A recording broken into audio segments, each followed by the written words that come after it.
Dr. Zakir, some scholars say that smoking is haram. I'd like to know what's your opinion. And does smoking invalidate the fast? As far as smoking is concerned, several years before, when science hadn't advanced that far, most of the scholars used to say that smoking is makruh.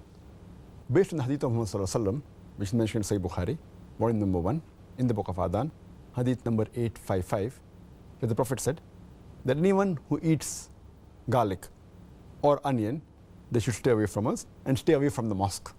Prophet said that, don't come to the mosque after having garlic or onion because there's bad breath. When you are smoking, the breath is worse than onion or garlic.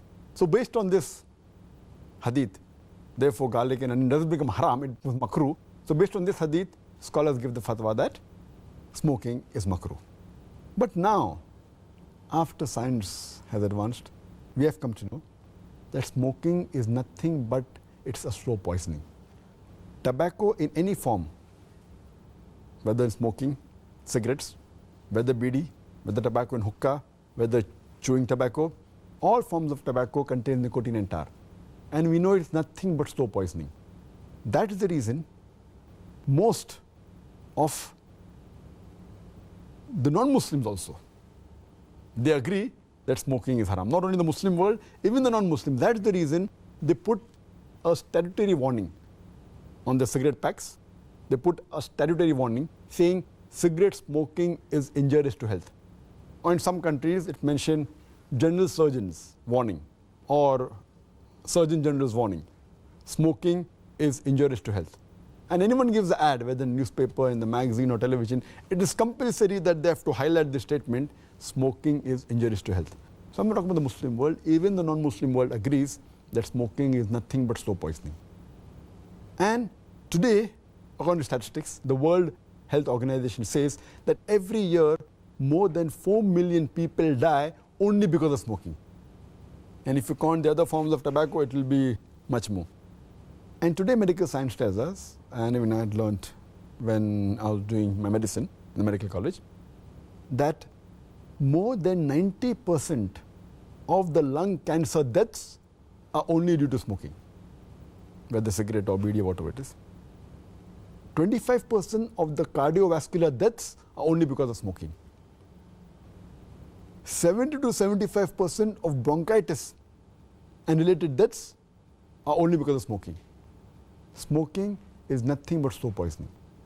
It blackens your lips, blackens your gums, your fingertips, it damages your lips, it damages your esophagus, it damages your stomach, and it can cause constipation, it can cause loss of appetite, it can cause loss of libido, your sexual power gets suppressed, it can cause immunity to the drugs you take, and it reduces the defense of your body. And you can only give a talk on why smoking is haram, and I've given a talk on dietary laws in Islam, and I've covered this topic in detail. Time doesn't permit me here. But based on all these various research, there are today more than 400 fatwas. The majority of the scholars, they agree that smoking is haram, and all form of tobacco is haram. There may be certain scholars of certain countries, including this country where I come from, India, they say it is makruh yet. But most of the scholars, otherwise, throughout the world, majority of them, they agree that smoking is haram. Allah says in the Quran, in Surah Araf, chapter number 7, verse number 157, that you follow the prophet, the unlettered prophet who's mentioned in your law and scriptures. And further it says that this prophet asks you to do things which are good for you, tayyib for you. So take what he gives it to you, what is lawful and good. And he prohibits things which are khabis, things which are unlawful, things which are bad for you. So what a prophet gives, what he gives you which is good, take, and he prohibits you things which are khabis, unlawful, you have to abstain from it. This is the law. And Allah says in the Quran in Surah Baqarah chapter number 2, verse number 195, make not your own hands the cause of your own destruction, indicating that do not kill your own self. Because smoking is nothing but slow poisoning, it comes under this category, something like suicide. Slow poisoning, every puff you take, you reduce your life. So based on this, there are more than 400 fatwas saying that smoking is haram. And furthermore, this is one of the major reasons why it's haram.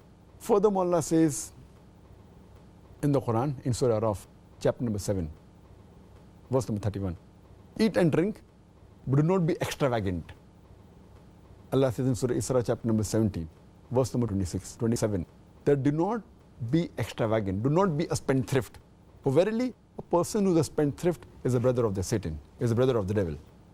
And we know that when we smoke, it's nothing but extravagance. It's nothing but taking a pound note or a few pounds, or taking a dollar note, the green dollar bill, or a pound, and lighting up with fire. When we smoke, when we light the cigarette, it's nothing but burning money, whether it be rupees, whether it be dollars, whether it be pounds, whether it be riyals. It's nothing but extravagance, which is haram in Islam. And you can give a list of reasons why it's haram. But just to cut it short, one more reason, that you cannot harm your own neighbor. You cannot harm your own brother. And in smoking, when you exhale out the smoke, it causes more damage to your neighbor. Passive smoking is more dangerous than active smoking. When the person who smokes, when he exhales out, if the person who's a neighbor inhales the smoke, it causes more damage to him than the person who smokes. That's the reason many countries like Singapore, etc., they've banned smoking in public places. In your personal house, you can do it. In public places, in government places, smoking has been banned. So based on this, it's haram. So smoking is haram.